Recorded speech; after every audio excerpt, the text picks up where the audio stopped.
Movie एक जंगल को दिखाते हुए शुरू होती है जहाँ एक घर के अंदर एक औरत अपने बेटे के साथ रहती है। लड़के का नाम सलोमान है और वो अंधा है। उसके डैड उनके साथ नहीं रहते, जबकि सलोमान की मॉम का पूरा ध्यान उसकी ट्रेनिंग पर है, क्योंकि जंगल की जिंदगी आसान नहीं होती और सलोमान तो देख भी नहीं सकता था। इसीलिए उसकी मॉम घर से बाहर निकलने से पहले उसको एक रस्सी से बांध दिया करती थी ताकि उसे घर वापस आ जाने में मुश्किल ना हो। सलोमान की मॉम ने उसे शिकार करने के लिए ट्रैप्स लगाना भी सिखा दिए थे। ये लोग आज जंगल में जाते हैं और सलोमान ट्रैप्स चेक करता है जो सारे खाली थे सिवाय एक ट्रैप के। यानी आज इन्हें बहुत थोड़ा खाने को मिला था, जिससे लेकर वो घर चले जाते हैं। जब शिकार को खाने का वक्त आता है तो उसकी मॉम उसे कहती है कि तुम जंगल के कानून को जानते हो ना, जंगल हमें जो दे उसका आधा हिस्सा हमें जंगल को लौटाना होता है। इसलिए सलोमान अपने शिकार के 2 हिस्से करके अपनी मॉम के साथ घने जंगलों की तरफ निकल जाता है।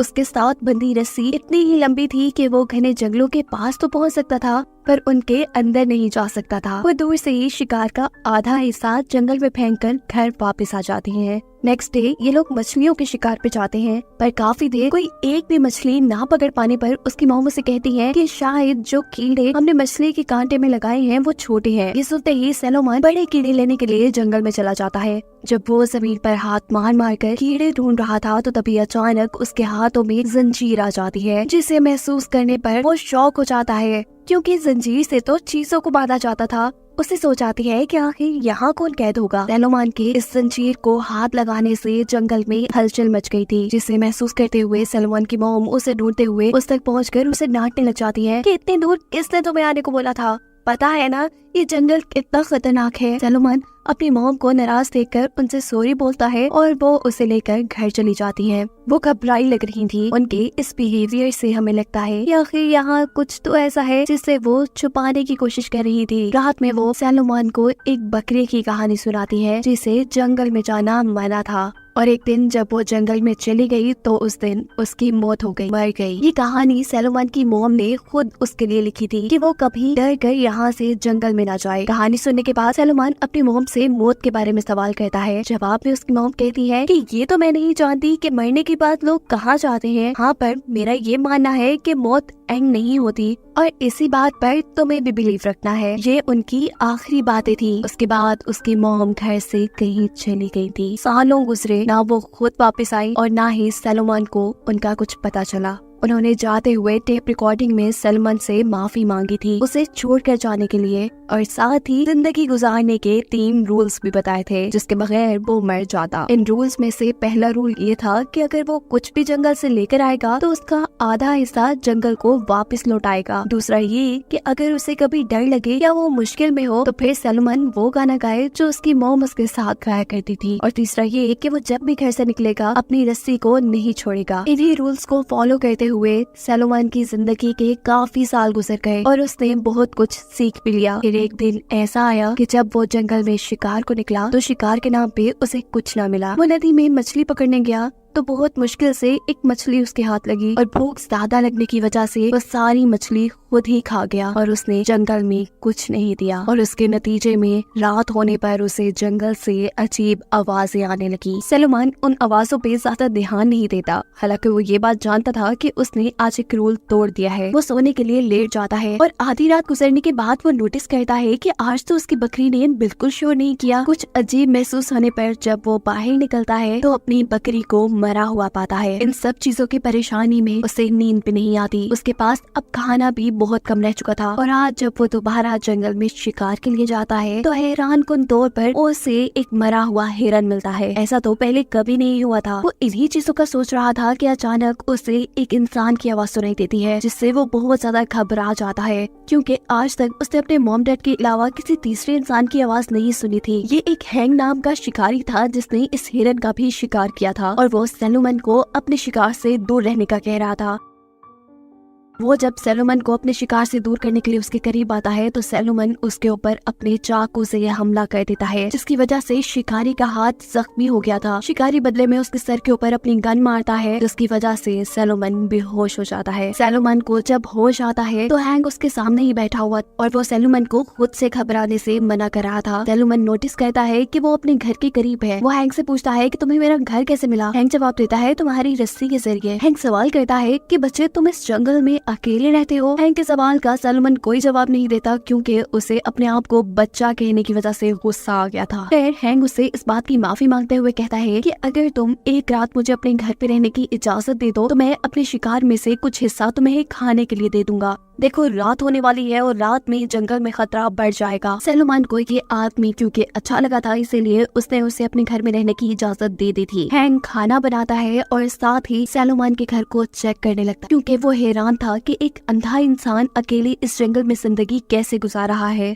हैंक अब उससे सवाल करता है कि तुम्हारे मॉम डैड कहाँ है और तुम यहाँ कैसे रहते हो। अगर तुम चाहो तो मैं तुम्हें यहाँ से किसी महफूज जगह पे लेके जा सकता हूँ। जवाब में सैलोमन कहता है कि मैं इस घर में बहुत खुश हूँ। ये कहते ही वो वहाँ रुका नहीं था बल्कि सोने के लिए जा चुका था। आधी रात गुजरती है और इन्हें जंगल से दोबारा खौफनाक आवाजें आना शुरू हो जाती है। हैंक सैलोमन से सवाल करता है क्या तुम जानते हो कि ये आवाज किस चीज की है। सैलोमन भी नहीं जानता था कि ये आवाजें कैसी हैं, क्योंकि आज से पहले उसने ऐसी आवाजें नहीं सुनी थी। अब हैंक अपनी बंदूक लेके जंगल की तरफ बढ़ता है चेक करने के लिए कि आखिर ये किस चीज की आवाज है। हैंक उन्हीं घने जंगलों में गया था जहाँ पर सैलोमन को जाने की इजाजत नहीं थी। यहाँ पर सैलोमन हर रोज वहाँ पर अपने खाने का आधा हिस्सा देता था। हैंक जो किसी भी खतरनाक जानवर को अपनी बंदूक से मारने का फैसला किए हुए था, वो नोटिस करता है कि जंगल में एक बहुत ही बड़ा भालू बहुत बुरी तरह मरा पड़ा है। वो हैरान था कि ऐसी कौन सी चीज हो सकती है जो भालू से भी बड़ी और ताकतवर थी, जिसने भालू को मार दिया। इससे पहले कि वो कुछ चेक करने के लिए और आगे बढ़ता, उसे महसूस होता है कि कोई चीज उसका पीछा कर रही है। वो अपनी जान बचाने के लिए भागता है और घर वापस आकर सैलोमन से पूछता है कि क्या तुम जानते हो कि वो क्या चीज थी जो मेरे पीछे पड़ी हुई थी।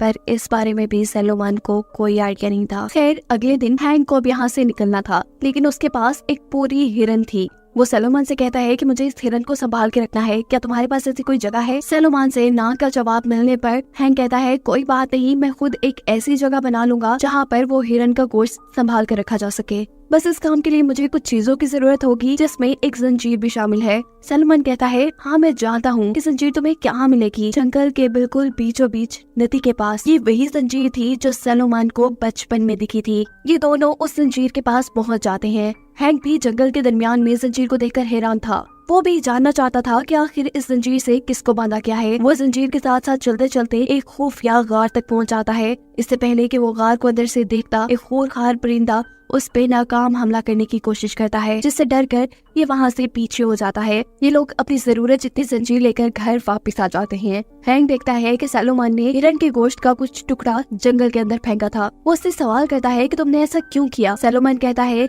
कि मुझे ऐसा ही करने के लिए कहा गया है और मैं सालों से ऐसा ही करता आ रहा हूँ।